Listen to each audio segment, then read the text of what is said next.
Hello everyone, welcome back to my channel track with Islam. कैसे हैं आप सब?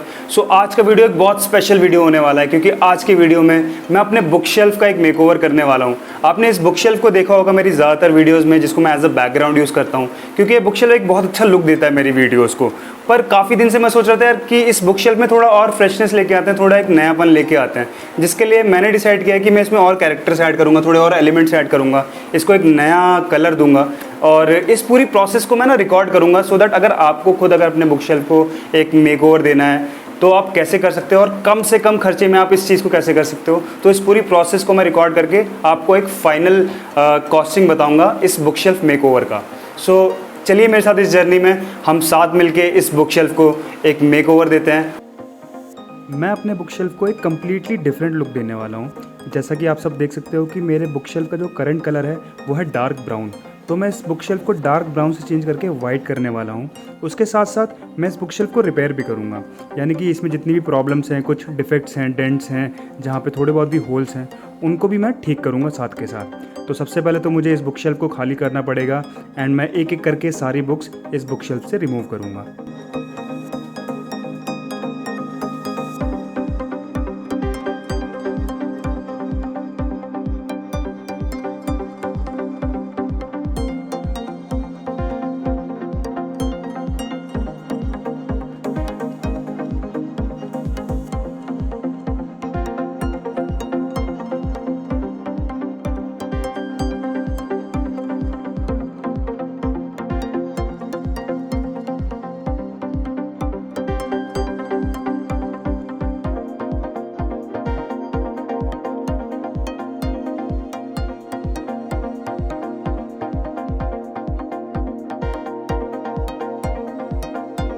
ये बुक शेल्फ इस वॉल के साथ फिक्स्ड नहीं है, ये दो स्ट्रॉन्ग नेल्स के ऊपर टिका हुआ है। तो सबसे पहले तो मुझे इस बुक शेल्फ को इस वॉल से रिमूव करना पड़ेगा, क्योंकि वॉल पे लगाकर इस बुक शेल्फ में कुछ भी चेंज करना बहुत इनकन्वीनियंट हो जाएगा और आप इस बुक शेल्फ के बैक साइड पे कुछ भी चेंजेस नहीं कर सकते। इसलिए आपको इस वॉल से इस बुक शेल्फ को रिमूव करके एक फ्लैट सरफेस पे रखना पड़ेगा, ताकि आप जो भी चेंजेस करना चाहो वो बड़े आराम से कर सको। जैसा कि आप देख सकते हो कि इस बुक शेल्फ के अपर साइड और बैक साइड में बहुत ज़्यादा डस्ट जमी हुई है। तो इस बुक शेल्फ में कोई भी चेंजेस करने से पहले मैं इस बुक शेल्फ के रफ सरफेसेस को अच्छी तरीके से साफ़ कर लूँगा।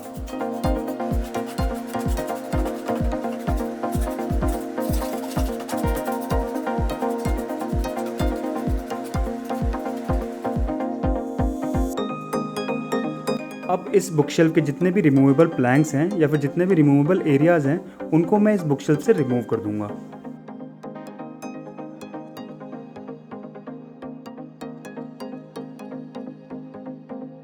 अब आपको एक ड्राई रैग यानी कि एक सूखा हुआ पुराने कपड़े का टुकड़ा लेना है, जिसकी मदद से आपको इस बुक शेल्फ पे जमी हुई सारी डस्ट को बहुत अच्छे तरीके से साफ़ करना है।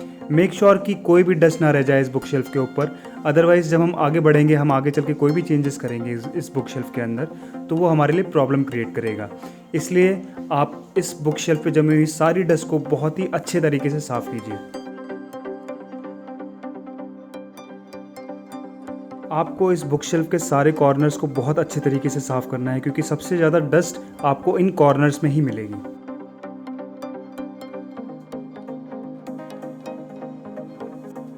सूखे कपड़े से डस्टिंग करने के बाद अब हम एक और कपड़ा लेंगे, जिसको हम पानी में अच्छी तरीके से गीला कर लेंगे। इस गीले कपड़े से हम फिर से पूरे बुक शेल्फ की बहुत अच्छे से डस्टिंग करेंगे, यानी कि अगर हमारा कोई भी कॉर्नर रह गया है जहाँ पे थोड़ी सी भी डस्ट रह गई है, तो हम इस गीले कपड़े से उसको अच्छी तरीके से साफ़ कर लेंगे।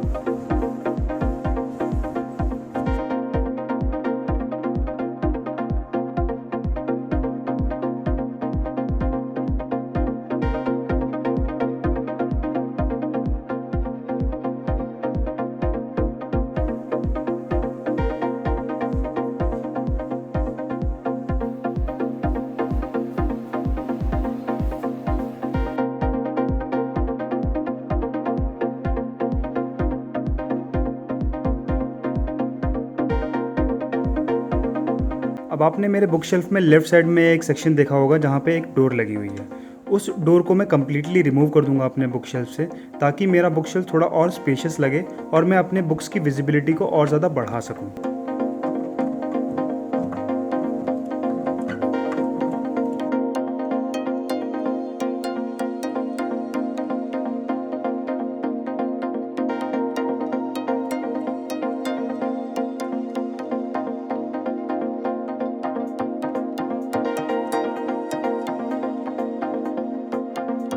अब मेरे बुक शेल्फ की डस्टिंग पूरी तरीके से कंप्लीट हो चुकी है और उसके जो लेफ़्ट साइड की डोर है वो भी मैंने पूरी तरीके से हटा दी है। अब मैं अपने बुक शेल्फ की सैंडिंग करूंगा, जिसके लिए मैं 180 नंबर का सैंड पेपर यूज़ करूंगा। तो इस सैंड पेपर को मैं 2 पीसेस में ब्रेक कर लूँगा। सैंडिंग एक बहुत इंपॉर्टेंट प्रोसेस है बुक शेल्फ मेकओवर के लिए, क्योंकि इस बुक शेल्फ पे ऑलरेडी एक कलर चढ़ा हुआ है जिसको मुझे सप्रेस करना है, और जो नया कलर मैं इस बुक शेल्फ को देने वाला हूँ वो बहुत अच्छे तरीके से अप्लाई हो सके, इसलिए सैंडिंग एक बहुत इंपॉर्टेंट स्टेप है।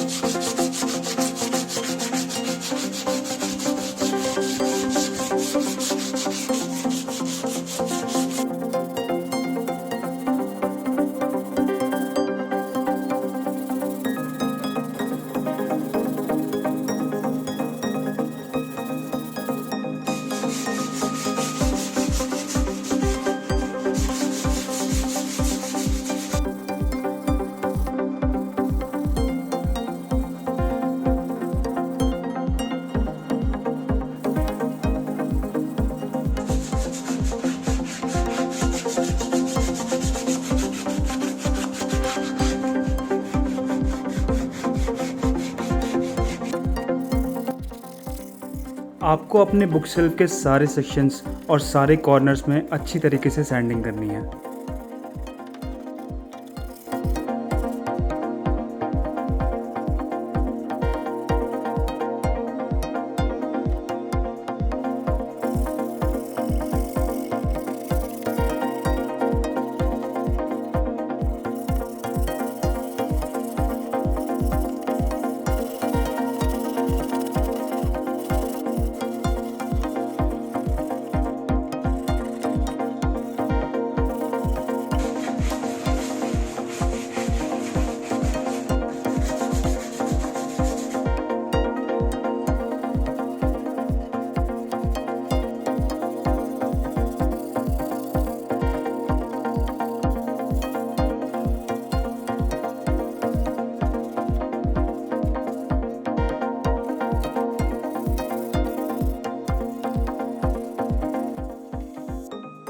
फाइनली मेरे बुक शेल्फ की सैंडिंग कंप्लीट हो चुकी है और मेरा बुक शेल्फ कुछ इस तरीके से दिख रहा है।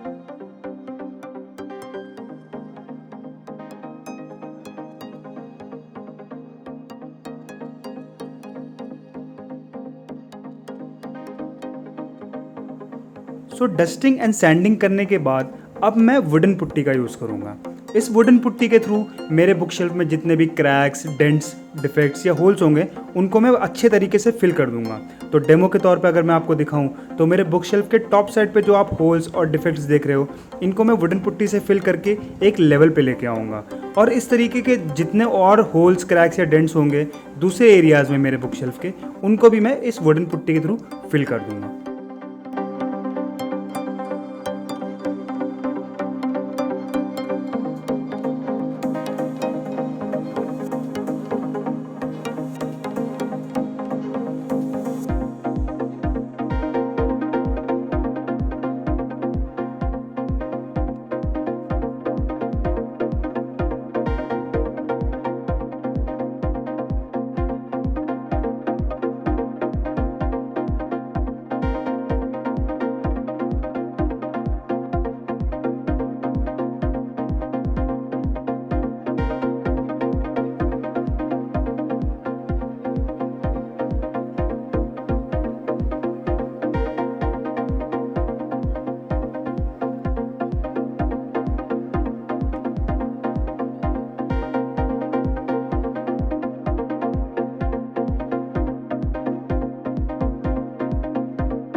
तो अब आप देख सकते हो कि मैंने अपने बुक शेल्फ के जितने भी क्रैक्स, डेंट्स या डिफेक्ट्स है उनको कम्प्लीटली इस वुडन पुट्टी के थ्रू फिल कर दिया है।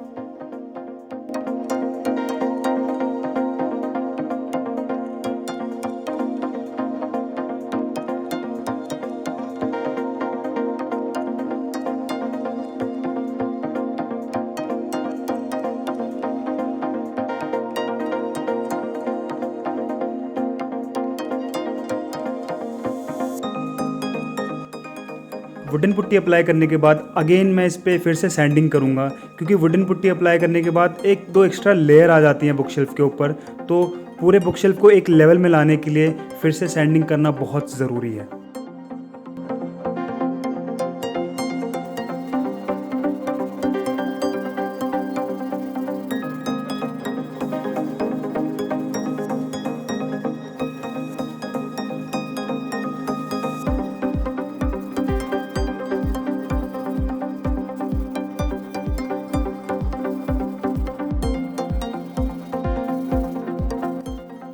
तो अब मैं करने जा रहा हूँ पहला coat Asian Paints interior primer का, जो कि एक ऑयल बेस्ड प्राइमर है। ये बॉक्स ½ लीटर का है और मुझे पहले कोट के लिए सिर्फ 250 ml चाहिए प्राइमर का। क्योंकि एक ऑयल बेस्ड प्राइमर है तो मुझे इसके अंदर 100 ml टर्पंटीन ऑयल भी मिलाना पड़ेगा पहले कोट में। तो प्राइमर क्या करता है, प्राइमर आपके बुक शेल्फ के सरफेस को बहुत एक इवन और बेटर सरफेस बना देता है, ताकि जब आप पेंट अप्लाई करो तो बहुत अच्छे तरीके से वो पेंट उस बुक शेल्फ के ऊपर आ सके, और ये आपके पेंट की ड्यूरेबिलिटी को भी बहुत ज़्यादा बढ़ा देता है। तो चलिए पहला कोट स्टार्ट करते हैं प्राइमर का अपने बुक शेल्फ के ऊपर।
अगेन हर स्टेप की तरह मैं इस स्टेप में भी ये ध्यान रखूँगा कि जितने भी कॉर्नर्स हैं मेरे बुक शेल्फ के, उनके अंदर प्राइमर बहुत अच्छे तरीके से अप्लाई होना चाहिए।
So finally first coat complete हो चुका है प्राइमर का मेरे बुक शेल्फ के ऊपर। आप जब भी प्राइमर का कोट लगा रहे हैं मेक श्योर कि आपने हैंड ग्लव्स पहने हुए हैं और आपने एक प्रॉपर मास्क पहना हुआ है, क्योंकि ये प्राइमर बहुत ज़्यादा स्टिंग करता है। तो अब मैं इसको 3 से 4 घंटे के लिए ड्राई होने के लिए छोड़ूंगा एंड देन अगेन वापस आके मैं इस पर सेकंड कोट अप्लाई करूंगा। तो अब मैं सेकंड कोट अप्लाई करूंगा प्राइमर का अपने बुक शेल्फ के ऊपर, जिसके लिए मैं सेम प्रोसेस फॉलो करूंगा जो कि मैंने फर्स्ट कोट में फॉलो करी थी, जिसमें मुझे 250 ml प्राइमर चाहिए होगा एंड 100 ml टर्पेंटीन ऑयल चाहिए होगा। मैं ये पूरा कोट ब्रश के थ्रू करूँगा एंड देन अगेन मैं इसको 3 से 4 घंटे के लिए ड्राई होने के लिए छोड़ूंगा।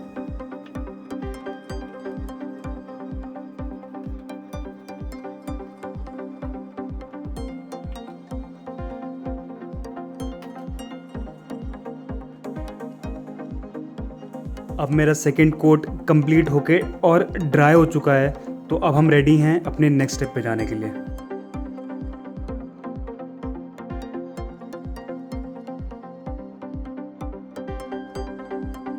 सो फाइनली प्राइमर के 2 कोट्स कंप्लीट होने के बाद अब मैं एशियन पेंट्स का premium enamel white paint use करूँगा, जो कि एक ऑयल बेस्ड पेंट है। तो मैं 250 ml पेंट लूँगा फर्स्ट कोट में एंड देन उसके अंदर 100 ml का टर्पेंटीन ऑयल मिक्स करूँगा, जिस तरह से मैंने प्राइमर में फर्स्ट कोट में किया था। ये पेंट मैं पूरा वाइट पेंट करूँगा अपने बुक शेल्फ के ऊपर एंड देन दिखाता हूँ आपको कि किस तरह का लुक आता है।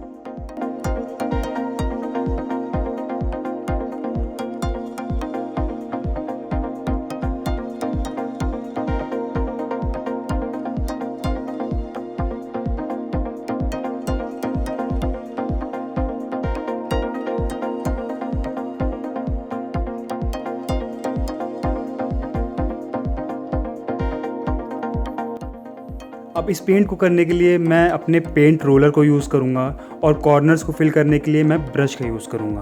तो चलिए स्टार्ट करते हैं फर्स्ट कोट अपने वाइट पेंट का।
किसी भी फ्लैट सरफेस को पेंट करने के लिए आप पेंट रोलर को यूज़ कर सकते हो, लेकिन कॉर्नर्स और मोल्डिंग्स को पेंट करने के लिए आपको ब्रश यूज़ करना पड़ेगा।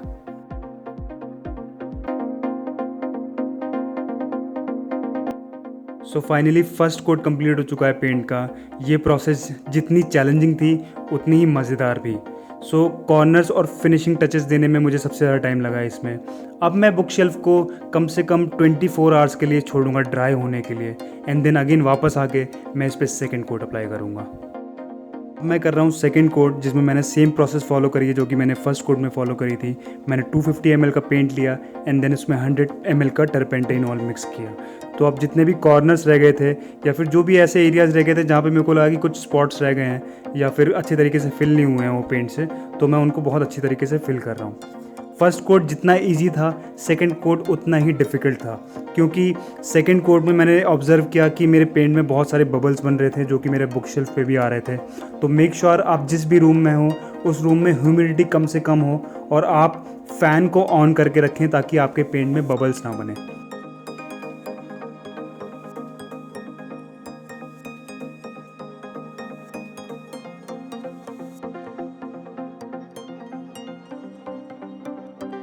सो सेकेंड कोट कंप्लीट होने के बाद मैंने इस बुक शेल्फ को अगेन 24 आवर्स के लिए ड्राई होने के लिए छोड़ दिया था।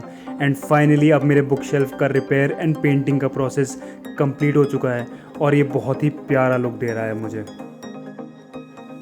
वापस से इस बुक शेल्फ को उन 2 नेल्स की मदद से अपनी वॉल पे हैंग कर सकता हूँ।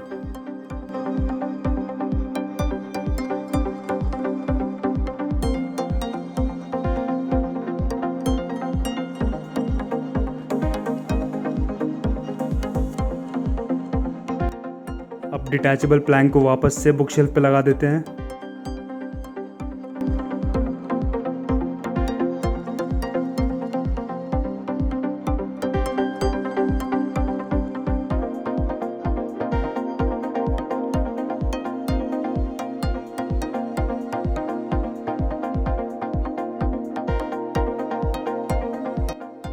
फाइनली अब टाइम आ गया है मेरी बुक्स को वापस बुक शेल्फ पे रखने का और मेरे बुक शेल्फ को एक नया लुक देने का।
सो फाइनली 5 दिन की कड़ी मेहनत के बाद अब मेरे बुक शेल्फ का मेकओवर कंप्लीट हो चुका है। आप मेरे बैकग्राउंड में देख सकते हो कि मेरे बुक शेल्फ का अब जो कलर है वो ब्राउन से चेंज होकर कम्प्लीटली वाइट हो चुका है। मेरी जितनी भी बुक्स थी वो काफ़ी कलरफुल है और ये जो बैकग्राउंड है वो वाइट है, तो ये बहुत ही अच्छे से कॉम्प्लीमेंट कर रहा है, एक बहुत अच्छा एक बैकग्राउंड क्रिएट कर रहा है मेरी कलरफुल बुक्स के लिए। और ये जो लेफ्ट साइड में आप सेक्शन देख रहे हो, यहाँ पे एक डोर हुआ करती थी जिसको मैंने अब कम्प्लीटली रिमूव कर दिया है जब मैं ये मेकओवर कर रहा था, और अभी एक्स्ट्रा स्पेस मेरे को मिल गया जहाँ पे मैंने अपनी काफ़ी सारी बुक्स रखी हुई हैं। मेरा बुक शेल्फ काफ़ी स्पेशियस लग रहा है और मैंने अपने बुक्स की जो पोजीशनिंग है उसको भी थोड़ा सा चेंज किया और थोड़ा सा शफल किया है ताकि एक फ्रेश लुक दे सकूँ, ताकि एक थोड़ा सा सोबर लुक दे सकूँ। और अगर आप थोड़ा सा क्लोजली ऑब्जर्व करोगे तो कुछ एलिमेंट्स भी मैंने ऐड करे अपने बुक शेल्फ के अंदर जो कि एक बहुत प्यारा लुक दे रहे हैं मेरे बुक शेल्फ को। 5 दिन की इतनी कड़ी मेहनत के बाद और इतने सारे पेशेंस और हार्ड वर्क के बाद जो एक फाइनल प्रोडक्ट निकल के आया है मेरे DIY में जो मैंने किया वो बहुत ही सेटिस्फैक्ट्री है और मुझे काफ़ी कुछ सीखने को मिला इस DIY से। सो अगर आप खुद से एक बुक शेल्फ मेकओवर करना चाह रहे हो या फिर अगर आपके घर में कोई फर्नीचर है जिसको एक अलग लुक देना चाह रहे हो तो आप इस तरह का DIY ट्राई कर सकते हो। सो मैंने ये DIY 600 रुपीज़ में कंप्लीट किया था, जिसमें मुझे एक पेंट, एक प्राइमर, 2-3 पीसेस सैंड पेपर के 180 नंबर का जो सैंड पेपर था वो मेरे को लगा था, कुछ क्लोथ्स के पीसेस, एक रोलर, पेंट रोलर, एक पेंट ब्रश और एक पेंट ट्रे जिसके अंदर मैंने पेंट और प्राइमर को डाल के एंड देन उसको यूज़ किया था। तो ये सारे प्रोडक्ट्स जो मैंने यूज़ किए थे वो टोटल 600 रुपीज़ में आ गए थे। एक नियर बाय एक हार्डवेयर स्टोर है, वहाँ से जाके मैं सारा सामान लेके आया था। सो जो भी प्रोडक्ट मैंने इस मेकओवर में यूज़ किया वो सारे प्रोडक्ट्स का लिंक मैं डिस्क्रिप्शन बॉक्स में डाल दूंगा, आप उन लिंक्स को चेक कर सकते हो। सो आई वुड स्ट्रांगली सजेस्ट कि आप इस तरह के DIYs को घर पे ज़रूर ट्राई करो क्योंकि आपके कॉन्फिडेंस को बहुत ज़्यादा बढ़ाएगा और आपके लिए एक नया लर्निंग एक्सपीरियंस होगा। सो गाइस, अगर आपको ये वीडियो अच्छी लगी है और अगर आपको इस वीडियो से कुछ भी सीखने को मिला है तो प्लीज़ इस चैनल को सब्सक्राइब कीजिए और इस वीडियो को लाइक एंड शेयर कीजिए। मैं मिलता हूँ आपसे अगले वीडियो में, तब तक के लिए आप अपना ख्याल रखिए, हंसते रहिए, मुस्कुराते रहिए। अलविदा।